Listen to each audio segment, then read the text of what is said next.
আসসালামু আলাইকুম। কুকিং প্যাশনের পক্ষ থেকে সবাইকে স্বাগতম জানাচ্ছি নতুন একটি রেসিপি দেখার জন্য। তো আজকে আমি বুটের ডালের হালুয়া করব। তো সেজন্য আমি এখানে নিয়েছি বুটের ডাল। এখানে আমি 500 গ্রামের মতো ডাল নরমাল পানিতে ভিজিয়ে রাখবো 5-6 ঘন্টার মতো। তো দেখতেই পাচ্ছেন ডালটা একদম নরম হয়ে গেছে। তো পানিটা ঝরিয়ে আমি এটাকে সেদ্ধ করে নেব। আমি পানি না দিয়ে দুধ দিয়ে সেদ্ধ করে নেব। পরিমাণ মতো দুধ দিয়ে আমি 500 গ্রাম ডাল সেদ্ধ করে নেব। তো আমি রাইস কুকারে সেদ্ধ বসিয়ে দিয়েছি। তো দেখতে পাচ্ছেন ডালটা সেদ্ধ হয়ে এসেছে, এদিকে দুধটাও একদম মাখো মাখো হয়ে গেছে। তো আমি এই ডালগুলো ব্লেন্ড করে নিয়েছি। আপনারা চাইলে শিলপাটায় বেটেও নিতে পারেন, আবার ব্লেন্ডারে ব্লেন্ডও করে নিতে পারেন। দেখতেই পাচ্ছেন একদম মিহি করে ব্লেন্ড করে নিয়েছি।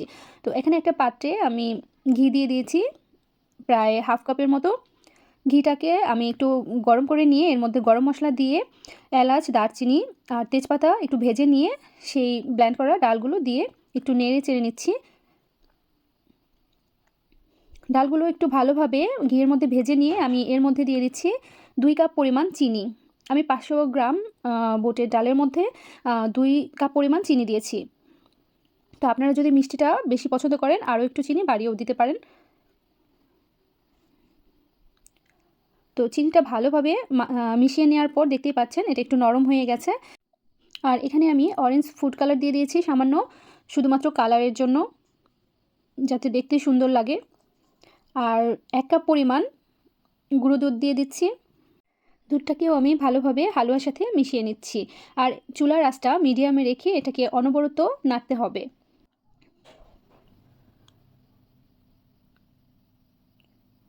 তো দেখতেই পাচ্ছেন হালুয়াটা আগে থেকে অনেকটা টাইট হয়ে গেছে। তো নামানোর আগে আমি আরও একবার হালুয়ার মধ্যে 2 চা চামচ ঘি দিয়ে দিলাম। তো ঘিটাকে আমি ভালোভাবে হালুয়ার সাথে মিশিয়ে নিচ্ছি। আর এর মধ্যে যেই গরম মশলাটা দিয়েছিলাম, এলাচ, দারচিনি, তেজপাতা, এগুলোকে আমি বেছে বেছে ফেলে দিচ্ছি। আর আমি সামান্য লবণ দিয়ে দিচ্ছি। তো লবণ দিয়ে আমি এটাকে ভালোভাবে হালুয়ার সাথে মিশিয়ে নিচ্ছি। তো দেখতেই পাচ্ছেন হালুয়াটা মোটামুটি টাইট হয়ে গেছে। তো আমি দেখা যায় ঠান্ডা হয়ে গেলে আরও একটু টাইট হয়ে যাবে। তো আমি একটা ট্রের মধ্যে একটু ঘি ব্রাশ করে নিয়েছি আর এটাকে একটা ট্রের মধ্যে সেট করে নিচ্ছি। তো ঠান্ডা হয়ে আসার পর আমি এটাকে এভাবে করে কেটে নিচ্ছি। এটাকে এমনিতেও খাওয়া যায়, তো আমি একটু ডেকোরেশনের জন্য একটু ডিজাইন করে কেটে নিচ্ছি।